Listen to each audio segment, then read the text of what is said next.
Welcome back to the workshop. I'm incredibly grateful to have you here because today we are going to try and make a dental key. It is such a horrifically nasty looking device. Now we're gonna forge one, so let's go pick some steel and then we'll tell you more about it.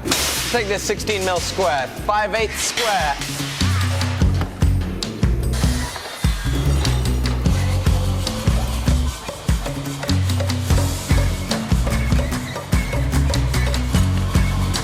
Let me tell you the story of how I came across the idea of making a tooth key.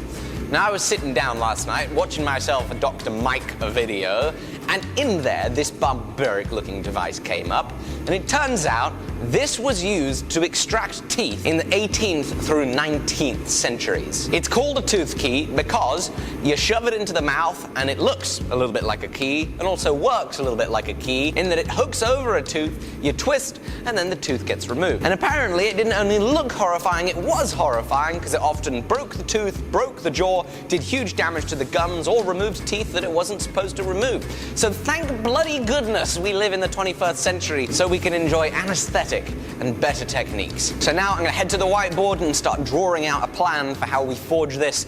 But first, we've got to hunt for our sponsor, which is Hunting Clash, a free-to-play game on iOS and Android with links in the description down below. Now, this game is pretty cool. The way it works is as follows. You select from a whole host of locations to hunt in, and you start in Montana. And by goodness, does the scenery look almost just as beautiful as the real thing. But then it's the question of what do you hunt? Well, as you complete challenges, you get to unlock what are called lure cards, which are effectively your in-game hunting tags that allow you to hunt a specific animal. That coyote looks a lot like Crazy.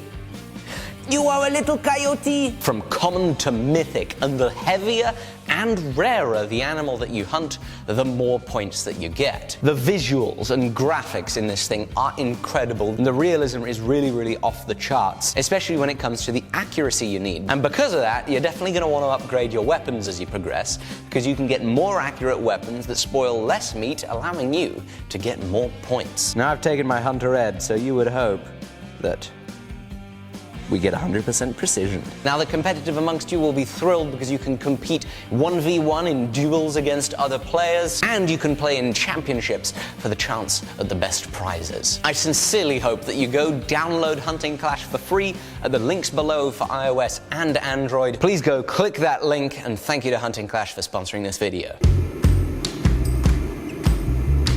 So when I first look at something, I really have no idea how on earth it is that I'm going to make it. But the simple process of beginning to draw means that you examine it and you eventually find out a little bit of a strategy and you see how something could be made. So as you can see, we've zoomed in right here, and this component there is the bolster, and it's going to have some grooves in it and a hole that is threaded along with a pin in order to accept the claw, which actually hooks on the tooth. So we've got measurements set up for that. So by the measurements that I've got, I'm going to start by making a 16 by 4 mil bit of flat bar, 5/8 by 3/16.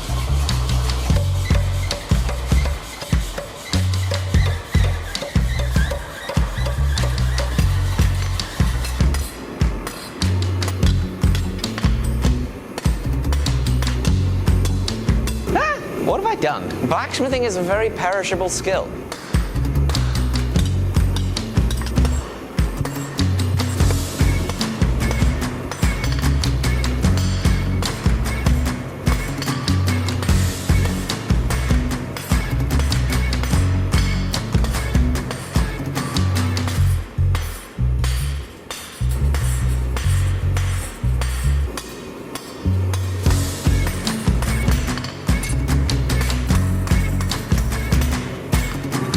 So I'm really happy with how we got that front section forged out.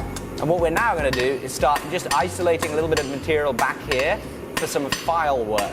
I really like the decorative file work on that one we were looking at. It could be forged in if you had the right dies and tools, but I don't have them. So I'm going to rough forge it here on the near edge of the anvil, leave a big mass of metal, and then grind and file those nice little fullerings in.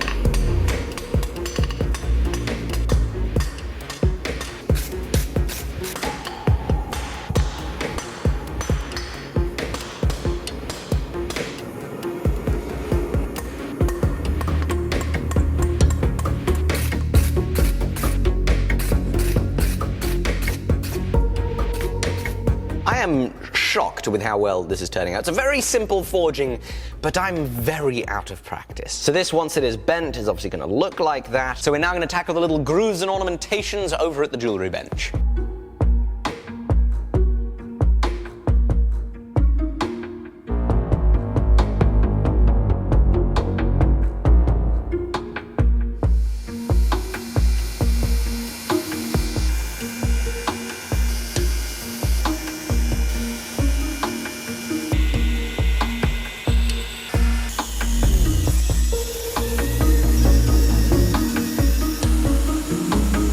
Let's grind the tang.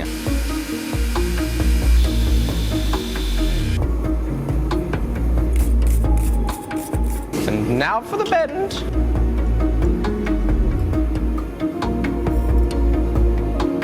That is looking crispy. I'm just looking at this and trying to plan my next steps. And I'm now realizing I have pooped up my order of operations. As you remember from my drawing earlier, I need a hole that is threaded at the end to go into this bolster section, and I just put a bend in it that means it is about 20 times as hard to put in the vise in the mill and drill an accurate hole.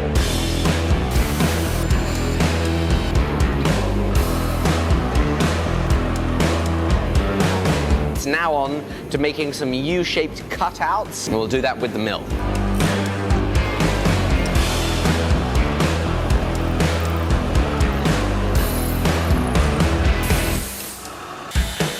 Ta-da! We also have the concavity in it that it needs to properly sit against the gums and teeth comfortably while your extraction is happening. It's now onto the claw. Now it's called a claw because it's a claw. This is some 10mm round. Hopefully it will be enough.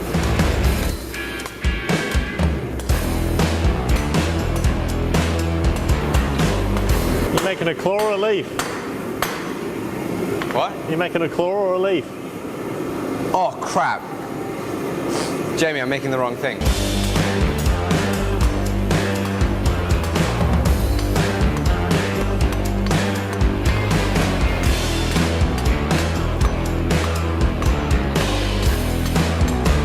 In order to get the width that we need, I've had to thin it down too much, so we must start again.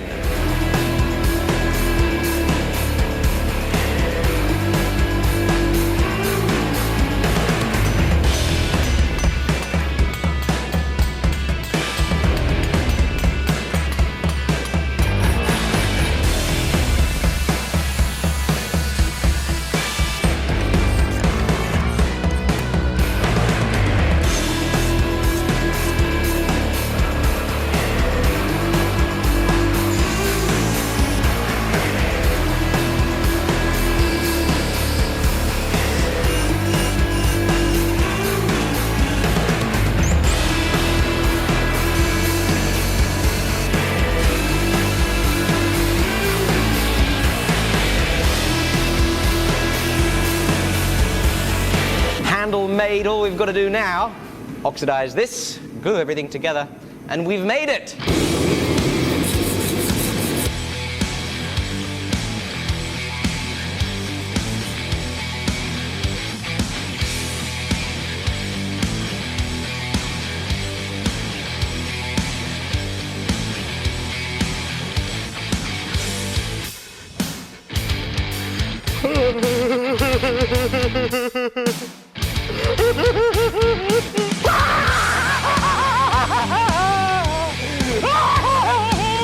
Thank you guys so much for watching. If there's any other medieval medical devices you'd like to see me make, please let me know down below. Big thank you to Hunting Clash for sponsoring this video. Check them out at the link in the description. I do highly recommend Dr. Mike's video on horrifying old medical tools. You can check out a link to that below too. And I do hope you check out the Alec Steele Co. for anvils, hammers, trousers, grinders and more. Thank you so much for watching. Bye-bye.